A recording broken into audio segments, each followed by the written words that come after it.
Alright guys, today we're doing a little bit something different. I have a 5-axle straight trailer on the back, and this is one of the last legal lift axle configurations.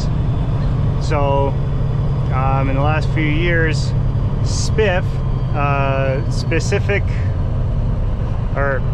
hold on a second. I'm going to show you what these do. The lift axles, you have to toggle them around every corner and they lift up so you can actually make a corner. They don't steer or anything.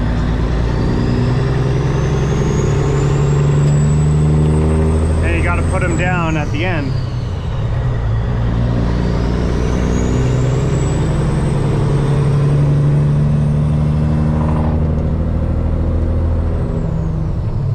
And they use a lot of air. You can hear it pumping through the system. So the original basis of multi-axle trailers, I mean, it's to carry more weight, obviously.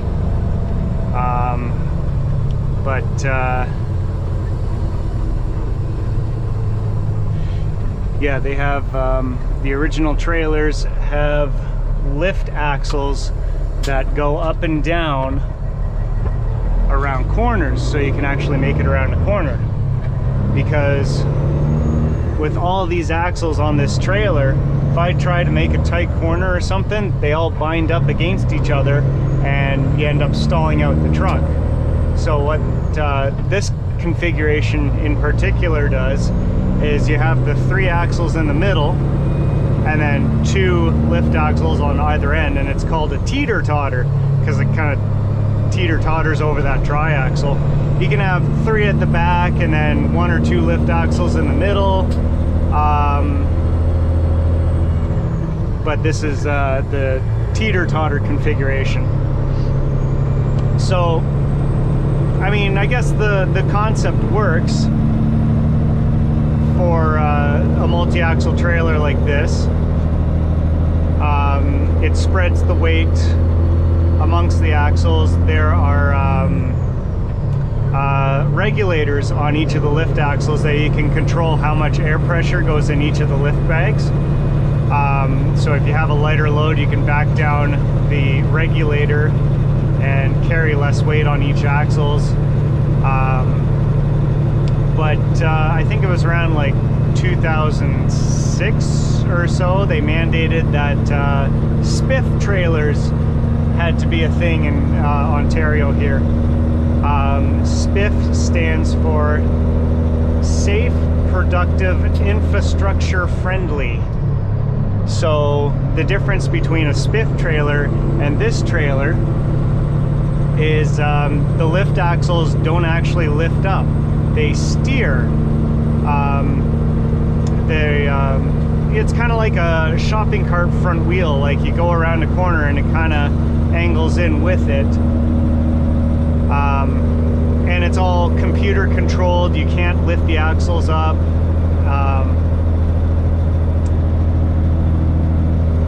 And yeah, the reason they brought around SPIF axle trailers is because every corner that you take with this traditional style lift axle trailer, you only lift the bags for a moment, but that patch of road that you lift the bag on, every single truck with lift axles is pounding down on that specific part of the road.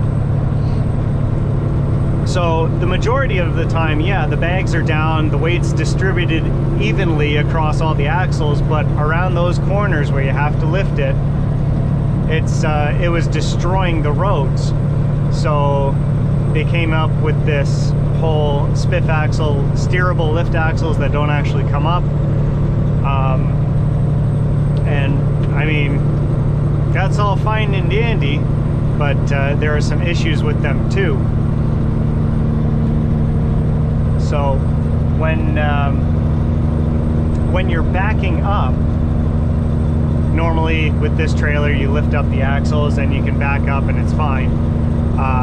But with SPIF trailers, you can't actually lift up the axles from the cab. and when you back up with the steer axles, they actually start locking against each other and you can't back up with them down. So as part of the computer programming that goes along with SPIF trailers, they sense when the trailer's starting to back up, and they automatically lift up the lift axles so you can back up safely. Now, I've pulled a couple SPIF trailers where something's not quite right with them and they don't actually lift up when you back up, and that becomes a whole pain in the butt, because I mean, this is just in the yard tinkering about, and you can get out and lift the axles manually from the side box on the trailer. But if you're stuck in traffic and you're in a situation where you actually need to back up quickly, that can create a problem. I actually had that on one of the trailers that I was pulling. It was a 6-axle teeter-totter design, same as this. And I was exiting onto a road. The main road was on a curve, and it was a banked curve, and I was entering onto the banked curve and teetered down and then took the turn. But on that teeter point, the trailer took all the weight, and I had no weight on my drives. And you can't lift up the axles to put more weight on your drive so you can actually get traction. So I was halfway through this blind corner on this was in Michigan, and it was a 55 or 60 mile an hour road on a blind corner, and I was stuck in the middle of the road. And there's this thing on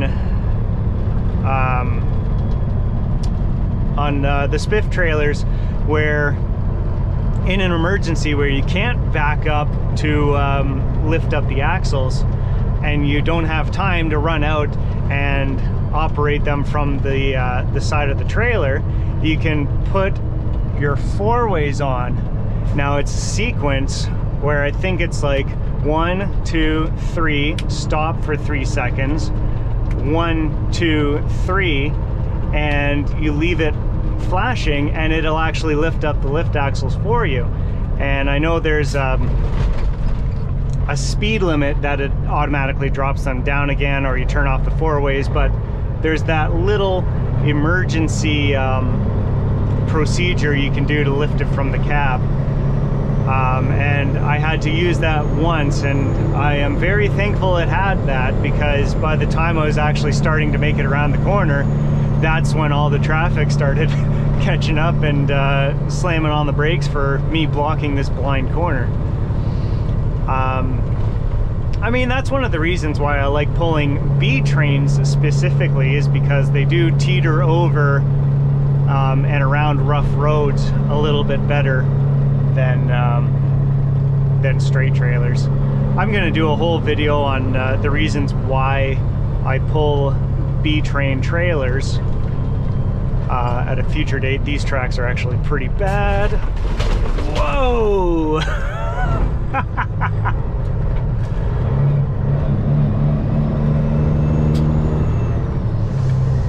Yeah. But yeah, we're gonna turn right up ahead here, and yeah, I'm wondering if you might be able to see the lift axles go up in the mirror when I do this. So far I've done 2 turns with the lift axles, and the rest of the time it's been on the ground, which is fine. It's great for the roads. But those 2 turns, every other truck with lift axles is lifting them up, and the remaining axles are overloaded and pushing against the ground and destroying the roads.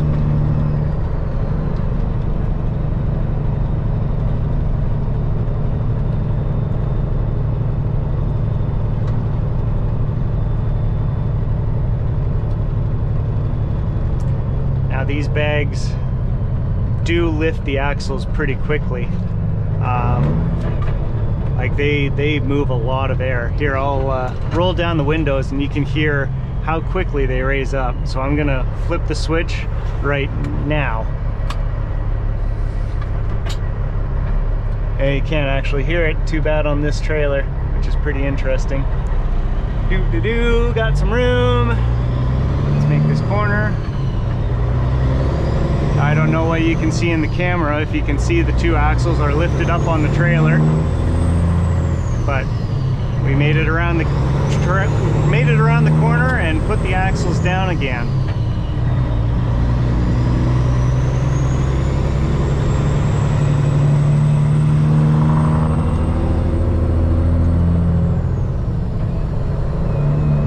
And you can hear again, yeah, there's a lot of air going through the system trying to build back up.